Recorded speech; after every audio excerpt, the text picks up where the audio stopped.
Okay, guys. So today we're going to be making uh a clock out of some leftover pieces of plywood.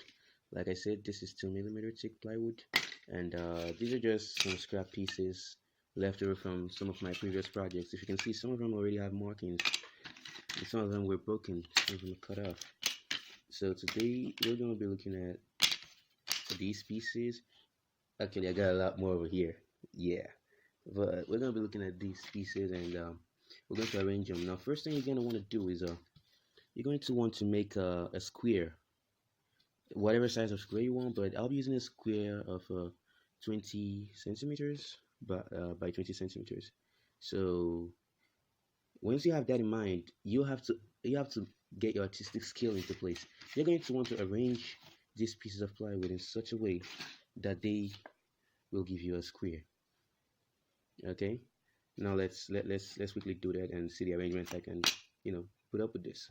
Now the because of the nature of these pieces of plywood, you'll notice that some of the edges are not perfectly straight and not at right angles to each other. So you're going to have to linearize all of them. You gotta make them into straight polygons like rectangles, squares, or whatever. You just have to make them perfectly straight so that as we're placing them, it won't be a problem for us. Okay, so this is the basic idea. This length is already 20 centimeters, and this is way more than 20 centimeters, but I'm still gonna cut that down. And I also had a rethink, and I found out that most clocks are rectangular, not square, so I might have to make it 20 by 25 centimeters. So, but this is the basic idea, just fixing it like a puzzle. And to add some design, you can flip some because the front and the back of each board of plywood is they're not the same color. So you can flip some to create a kind of artistic impression. Let's just see how this will look like when I'm done. Oh yeah, good, done. So finally, this is what I came out with. I I actually like the design I ended up with. It's pretty nice for a clock, and I also like the way I flipped it.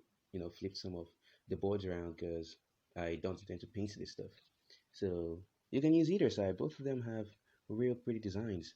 Now the next thing we're gonna have to do is to sand this down because if you look real closely, you're going to get you see glue markings and also you see holes. I might fill that up or I might just leave it because it's not actually going to be moving around that much. It's meant to hang somewhere. So the next thing I'm gonna do is I'm going to sand this thing down. Yeah, so I got this sanded down and it looks pretty good to me. So the next thing we're going to have to do is to drill a hole in the center. But before that, you could pick which side you like. I don't know how to pick. These two are so nice, but I think I'll go with this side or this side. It's confusing, yo. But whichever side I pick, the next step is to put a hole in the center, and then that's where we add our clock engine, as they call it. So I've drilled a hole in the center of the board. Now I'm going to install my clock engine. This is basically the working mechanism of the clock. You just put your 1.5 volt battery in here, and the whole thing starts working. This is where you adjust your time setting, and these are the clock hands, the pointers of the clock. So we're going to install this to the hole. Now you don't need any form of adhesive. It comes with this lock nut. So when you loosen and get this out,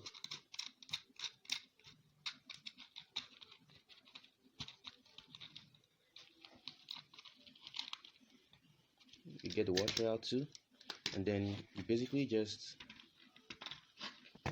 force the shaft into the hole you created.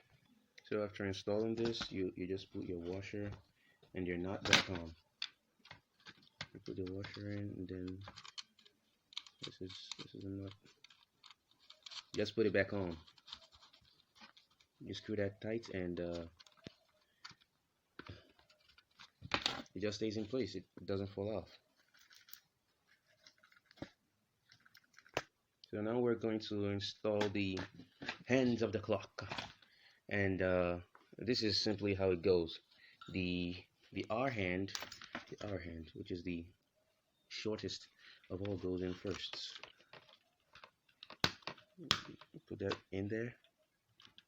Now after that, we put in the minute hand. That one simply just stays in there, and then the second hand. Oh god, this is bent a little bit. Let me straighten that up a little. Yeah, got that straightened out a bit. So it just goes on the top over here, and that's done. As you can notice, as you ticking, as second hand goes, the minute hand goes along with it. I'm gonna have to fix that up because they kind of intersect each other there. But the main idea is, as it goes, the minute hand goes, and then as the minute hand goes, the hour hand goes, and that's how it works. 60 seconds a minute, 60 minutes an hour, and that's basically it. So now I'm going to put a battery in here to check whether the mechanism works or whether I should return it for another one. So as you can see, the clock mechanism, the clock engine, it works very well. It's ticking real good.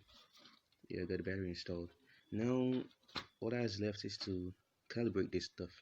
I'm going to use all this fancy calibration that just has the 4 quadrants: 12, 3, 6, and 9. And I ain't gonna add 1, 2, 4, 5, 7, 8, 10, 11. I'm just gonna put 4 of them over there. But you can add them if you want. If you notice, I've marked the 4 quadrants where I'll locate my numbers, and I'm going to be using this template I got out of a math set, an English mathematical set. I'm going to be using the numbers down here to indicate, and I think that's all we need to do. So there you have it, guys. This is it.